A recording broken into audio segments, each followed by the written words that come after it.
Welcome back to What Fuels You. Today's show features highlights from Shauna's 2019 interview with Sue Suh, then the Chief People Officer at Time. Before working at Time, Sue's career took her around the world on campaigns for international cooperation and change at the U.S. Departments of Defense and State and the Rockefeller Foundation. In this recap episode, Sue shares great advice for younger people with stories from her college and early career days. She also emphasizes the power of gratitude and human connections in her professional and personal lives and how daily choices add up to big opportunities. Thanks for listening.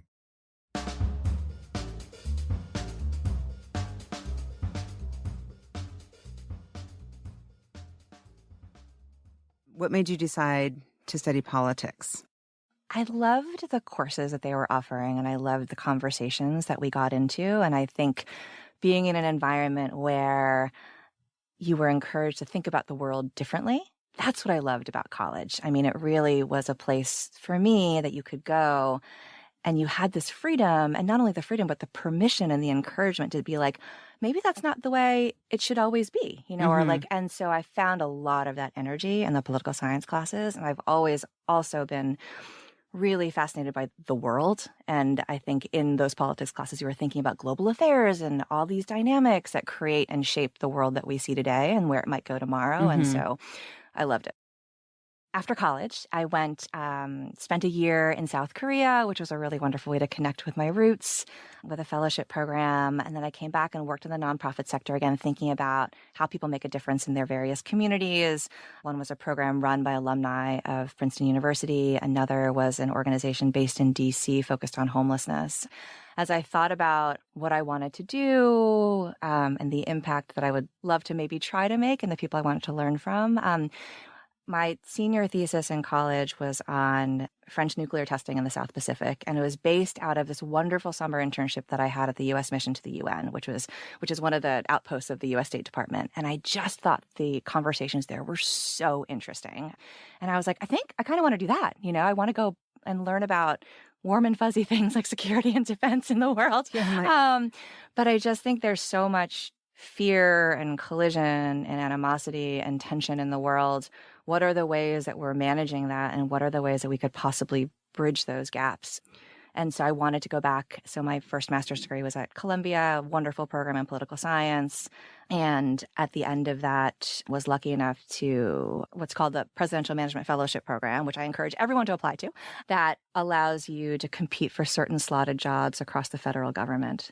And I was interested again in security and defense, so I applied to the State Department and the Pentagon, was incredibly lucky to get one of those slots. It's a 2-year fellowship that you rotate around and learn about how policy is made, the difference that you might want to make. And where did that take you? It's geographically. It started in DC. My class and I, our first day was September 10th, 2001. So it really changed our worldview in terms of this area that we wanted to go into and the difference we wanted to make. And we saw how really amazing people got together to think about how to manage that moment and move forward. So in the world, that took me to DC. I did a rotation at the Pentagon, came back to New York at the U.S. mission. So that was super fun. Went to Libya after I left the fellowship, but stayed in the State Department and worked in all sorts of wonderful offices. What was then the Bureau of Arms Control, so working on multilateral arms control, chemical, biological, and nuclear. At the Pentagon, worked on bilateral nuclear issues with Russia. Came back and worked on communications and congressional issues and sanctions. Wow. And a lot was going on. And I just learned from incredibly smart people. And to think about, my parents came to the U.S., looking to build a life for their family. So to be able to represent the American flag and to go into an office every day where you were lucky enough to work with people who took that responsibility incredibly seriously was a real privilege. What is the mission of Rockefeller Foundation, and what was your ultimate role between when you started and when you left? Yes, no, it's great. I mean, it really is to promote the well-being of humanity was the entire premise at the beginning. It was one of the very first foundations in the U.S. And how big is the foundation? It is, their endowment is a little over $4 billion, I'm going to say. And the foundation staff, when I left, it was it was around 200. It's probably still around that range. They, at the time I left a couple years ago, were headquarters in New York, Africa office based in Nairobi, Asia office based in Bangkok, and really a history of working on many issues, including most recently climate, food security, agriculture, public health. They were one of the leading forces behind creating schools of public health around the world.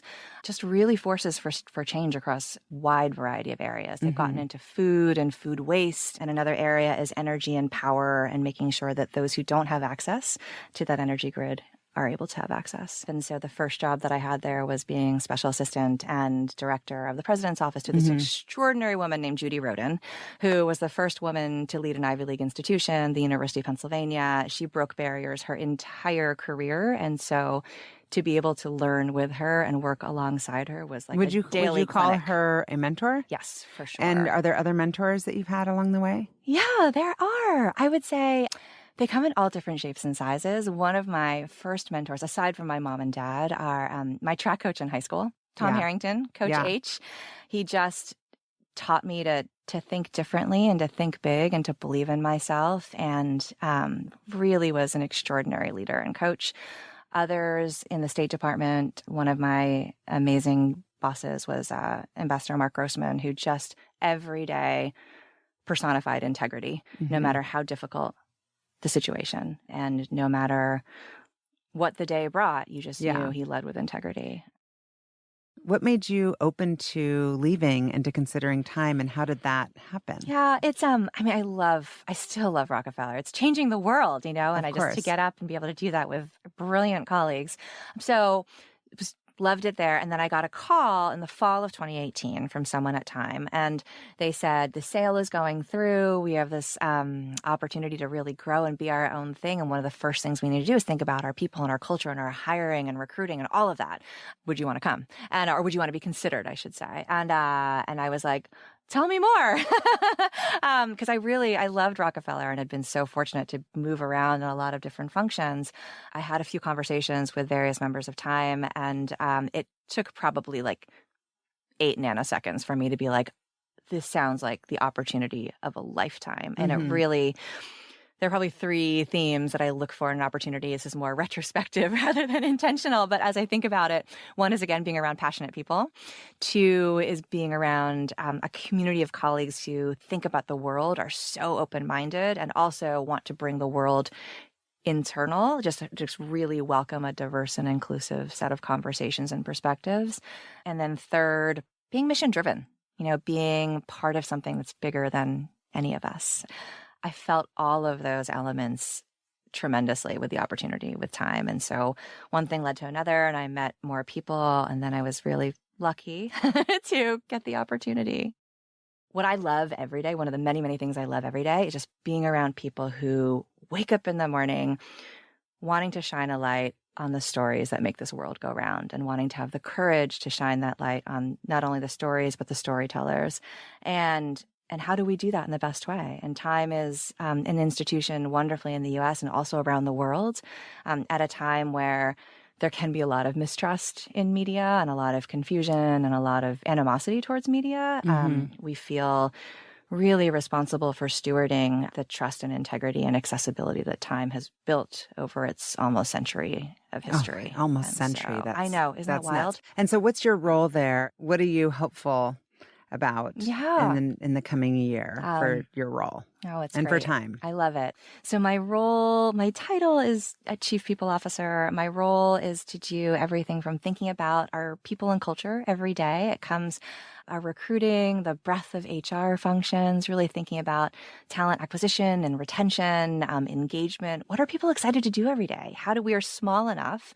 We're just around 275 right now worldwide. So we're small enough that we can really think about, okay, you, staff member of Time, you've chosen to be with us right now, and we've chosen you. How do we honor this moment in the best way? How do we make sure that you have the clarity and everything you need to get your job done in the best way possible? And what are your hopes and dreams? Where do you want to go? And how does this fit along that journey? How do you decide what boards to join, and what do you see as the role of a board member? I think I have to be passionate about the topic. I mean, just really, do I believe this organization or this group of people or is really genuinely going to make a difference? And can I help them make a difference? I've loved the boards I've been on, and I do see the role of a board member. I didn't realize this when I first joined a board, which was, I don't know, I think in my early 20s. It was the Special Olympics of New Jersey, which was a wonderful group that I've been involved in, and then I learned what it meant to be a board member. It's really to help give advice, to help think about what does impact really mean, what is the bottom line, and how can we all help you get there, and also to be fiduciary, stewards, to really make sure that things are being done in an accountable way and really help be a sounding board, but not just window dressing, really be there. And the best boards like to tell the truth, right? Of course. Is this working? Is it not working? Yeah. How can we help us get there? I am so grateful for every opportunity. I mean, one of my favorite jobs was, working at the ski resort and teaching climbing, and like every single job along the way. And I just think every moment you have, no matter whether it's a job or just being out in the world, is an opportunity to connect with someone. And I've been in a situation, gratefully not as terrible as too many people face if they're bullied or anything else, but that assumptions are made based on a glance, based on preconceived notions, based on fear, based on lots of things outside of your control. And I just feel like I'm such a relentless optimist in the power of human-to-human connection. I am in the same way. I completely believe in that. Totally. And I just think that is the opportunity you have every day. And to think that I can do that in this current job, or try my very best to do that, is a real gift. And I do not take that for granted. I see you do it in the littlest ways. And I haven't spent time with you since we moved to Seattle, hardly at all.